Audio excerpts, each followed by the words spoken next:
pagi kali ini Ibu awali dengan absensi dulu ya. Baik, Baik, Bu. Hari ini siapa yang tidak hadir? Alhamdulillah, Bu. Ningrum. Ulian Paro, Bu. Ningrum katanya mau cosplay anime Bu tadi. Suka, Bu, suka, Bu. Adik kayu. Oh iya, Suka, satu lagi. celup. Niki ngomong nih. Bea. Ningrum. Ningrum ini Tengah-tengah. ketinggalan angkot. Oh, ketinggalan angkot. Iya, Bea, biasanya Bu. macet. Bea, Bu, banyak bocor. Oke, ada lagi? Haikal, Bu. Sudah Bu. Sudah. Perindakan izin, Bu. Bayar buku kuning. Nah, untuk memulai pelajaran hari ini, kita awali dengan doa bersama ya agar diberikan kelancaran dan kemudahan dalam memahami materi ini. Nah, kita doa dalam hati dimulai. Doa selesai. Amin.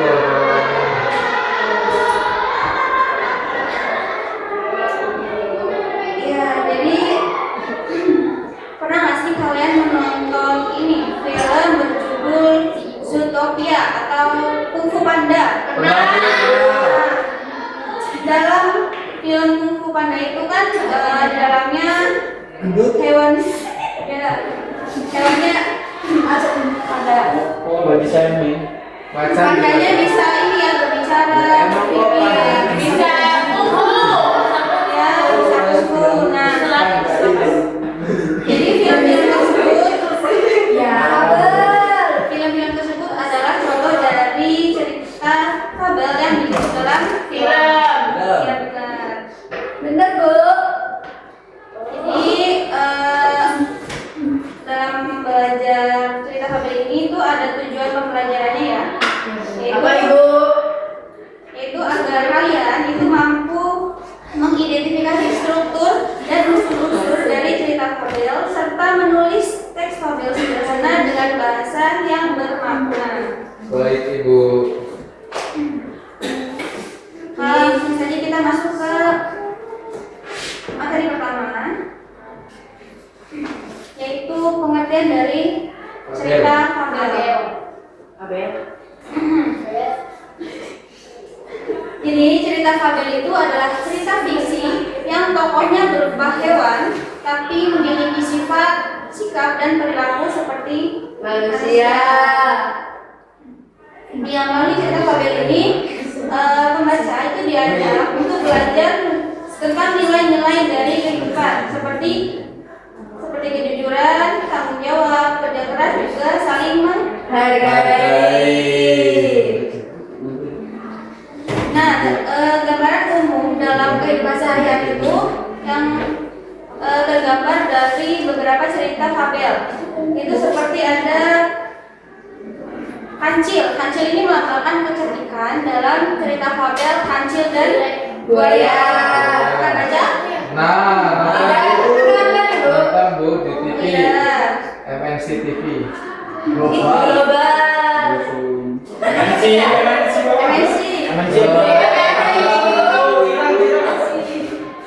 Jadi dari beberapa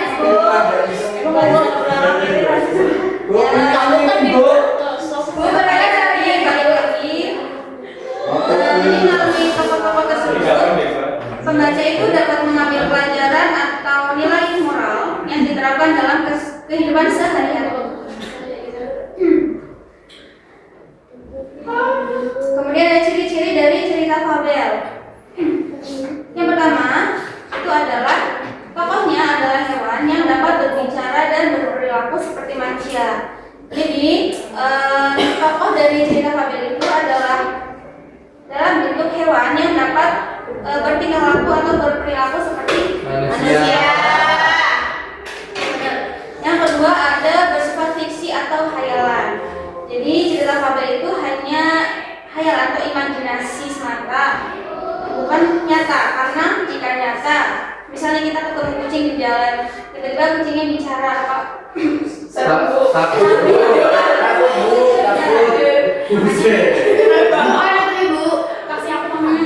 Makanya cerita mencari kunci. Silakan Bu, silakan. Harganya mahal biasanya.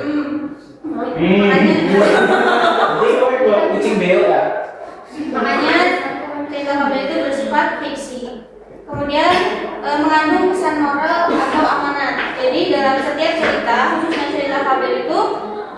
pasti mengandung pesan atau amanat yang ingin disampaikan kepada pembaca atau penonton. Kemudian menggunakan bahasa yang sederhana dan mudah dipahami, karena cerita fabel itu banyak yang membacanya itu yang masih anak-anak. Jadi dalamnya menggunakan bahasa yang mudah dipahami oleh anak-anak dan Ibu-ibu. ya dan yang lain. Kemudian terakhir menceritakan konflik yang berkaitan dengan sikap atau perilaku tokoh. Ya, di sini ada struktur cerita fabel. Siapa yang mau bantu baca poin-poinnya saja? Bu, Salman Brenggo, Bu. Ya, boleh Salman. Selamat kembali Bu. Struktur cerita fabel. Yang pertama itu ada orientasi. Bagian awal yang berisi pengenalan tokoh, latar tempat, dan waktu. Yang kedua kompleksasi.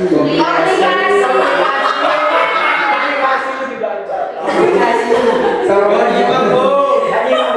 Ada nantep Bu. Cukup aja Bu, nanti Bu. Bagian yang berisi munculnya masalah atau konflik dalam cerita. Yang ketiga resolusi. Bagian yang menjelaskan penyelesaian masalah. Yang keempat koda.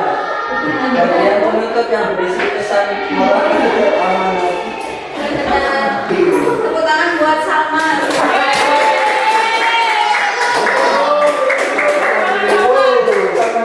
Wah, sini Bu. Pembaikkan coba Bu. Ya, yang pertama itu ada orientasi. Orientasi itu adalah bagian awal yang berisi pengenalan tokoh, latar tempat juga waktu, serta ada latar suasana ya. Kemudian yang kedua itu komplikasi. Pada cerita fabel, komplikasi ini adalah bagian yang berisi munculnya masalah pada awal cerita dan konflik dari cerita tersebut. Kemudian yang ketiga ada resolusi. Di bagian ini itu menjelaskan penyelesaian dari komplikasi atau menyelesaikan masalah. Yang ketiga itu koda. Koda itu bagian penutup yang berisi pesan atau amanat yang disampaikan kepada pembaca. Kemudian yang selanjutnya ada unsur-unsur dari cerita fabel. Ada berapa unsur-unsur? 5. Yang pertama ada Tokoh, latar, alur, tema, amanat.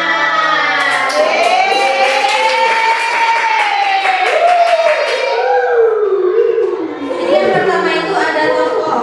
Ya, tokoh pada cerita fabel itu sudah pasti adalah Hewan.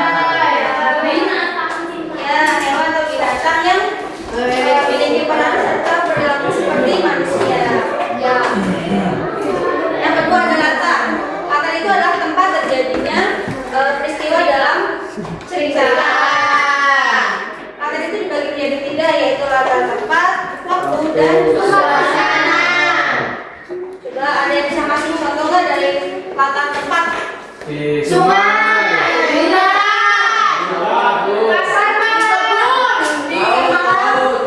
Tentang apa, Bu? Genteng Bu, genteng. Di rumah Bu. Warung kopi, Bu. Kulkas. Ini hewan ngapain kalau di pasar malam? Yang naik Gabut Bu, gabut. Lanjut ya. Selanjutnya adalah alur. Alur itu adalah urutan jalannya cerita. Tuh, jadi alur itu juga dibagi menjadi 3, yaitu alur maju, mundur, dan belakang.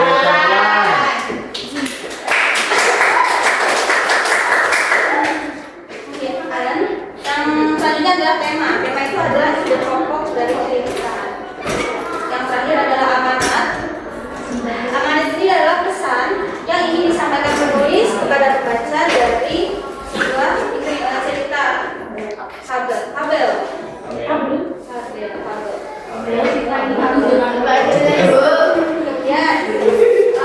cerita fabel juga memiliki manfaat saat dibacakan. Jadi yang pertama, dapat menanamkan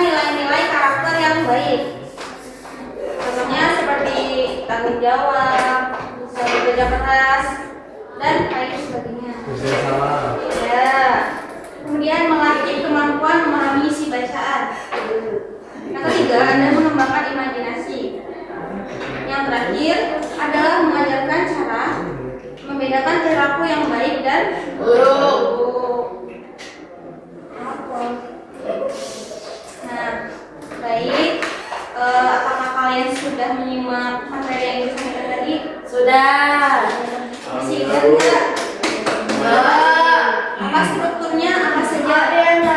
Orientasi, komunikasi, Resolusi dan modal.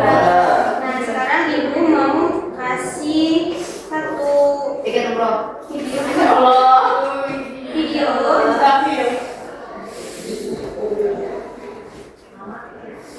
kalian simak dan nanti ibu minta untuk menyampaikan moralnya. Pada suatu hari yang cerah, hiduplah seekor kancil kecil yang cerdik di tepi hutan. Kancil dikenal sebagai hewan yang pintar dan selalu punya ide untuk menyelamatkan diri dari bahaya. Suatu pagi, kancil merasa sangat lapar. Dia menyeberangi sungai besar untuk di seberang sana. Namun, sungai besar dan dipenuhi oleh buaya-buaya yang deras. Kancil berpikir keras. Dia tidak boleh ceroboh. Karena sedikit saja salah langkah, nyawanya bisa melayang. Dengan penuh percaya diri, kancil berdiri di tepi sungai dan berseru, "Hai buaya, Raja Hutan mengutusku untuk menghitung jumlah kalian. Siapa tahu masih ada yang belum terdata." Mendengar hal itu, para buaya menjadi kesal. Mereka sedang berbaris hati dari sungai hingga ke seberang. Kancil pun melompat dari tubuh buaya ke buaya lainnya sambil berpura-pura menghitung. Tanpa disadari, kancil sudah hampir sampai di seberang sungai. "Terima kasih buaya. Sekarang aku bisa menyeberang dengan aman."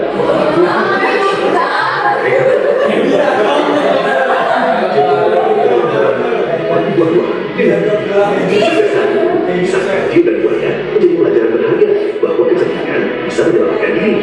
Tetapi kita juga harus menggunakan kepintaran dengan bijak dan tidak merugikan orang lain. Cerita animasi 9. Jangan lupa polpek.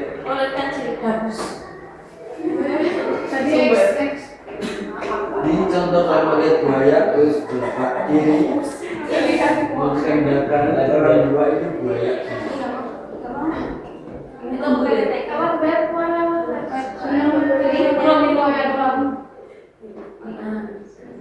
terima kasih. Nah, kalian sudah menyimak video tersebut? Sudah. Ibu meminta tolong siapa yang bisa memberikan ini pesan moral dan amanat dari video tersebut. Nanti ibu kasih ibu kasih ya. Mana bawa dia? Jawab dulu dong, siapa yang bisa? Apa pertanyaannya?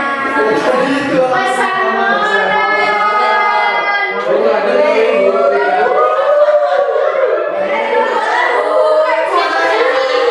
soalnya tadi singkat.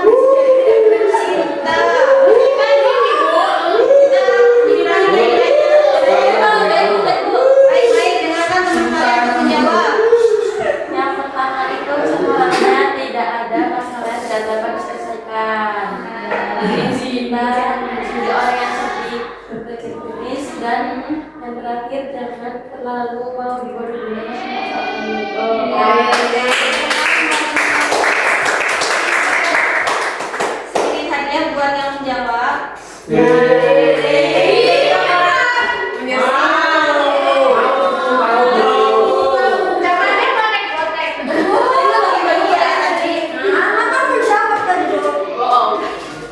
Tadi nggak tahu. Bersalaman boleh ngomong jawab. Kawan. Kalian sudah menonton video tadi, berarti kalian bisa seterusnya tugas yang ibu berikan. Bisa, Bu. Ibu. Satu kelompok 5 orang.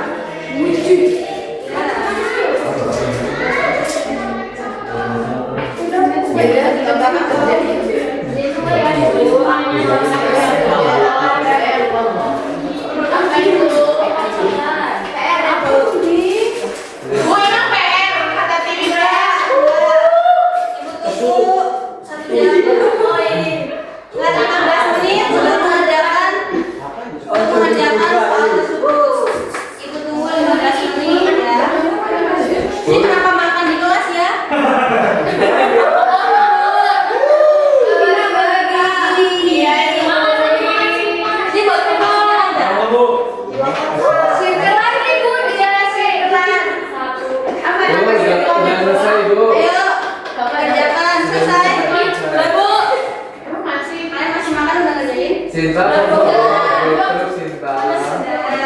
Guru-gurunya didengerin Sinta. Iya Sinta, udah ibu. Tadi dia Sinta udah ibu. Cinta sama aja bu. Ibu mereka ibu. Cinta ini nakal bu. Suka gangga. Bu senang menyanyi.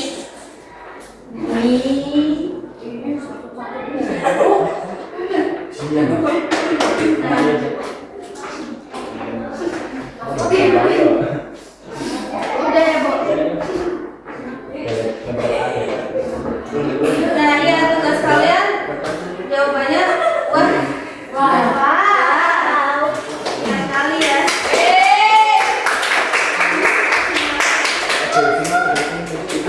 Berhubung materi kita dan tugas kita juga sudah selesai. Ibu mau minta tolong siapa yang bisa menyimpulkan apa itu cerita fabel serta strukturnya. Nanti ibu berikan nilai tambahan.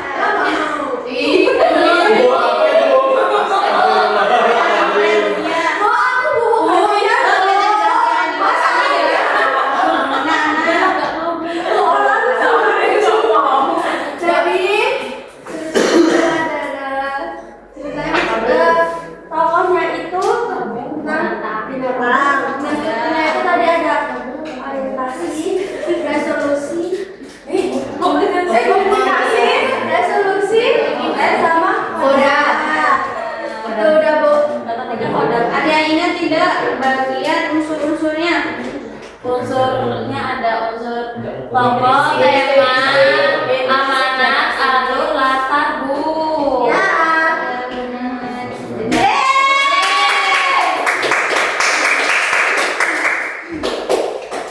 Ya berhubung materi kita sudah selesai semua,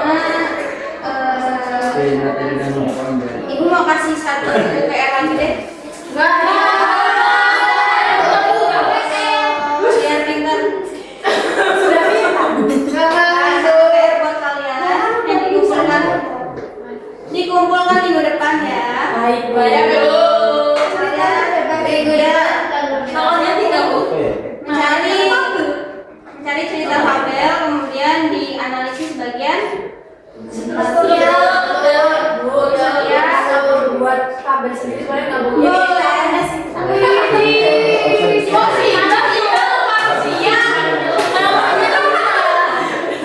boleh kalau Biasanya pinggir jalan bu. tugasnya dikumpulkan minggu depan ya. Ya baru. Kalau begitu kita tutup pelajaran kali ini dengan berdoa bersama dalam hati. Berdoa selesai. Ibu akhiri. Assalamualaikum warahmatullahi wabarakatuh.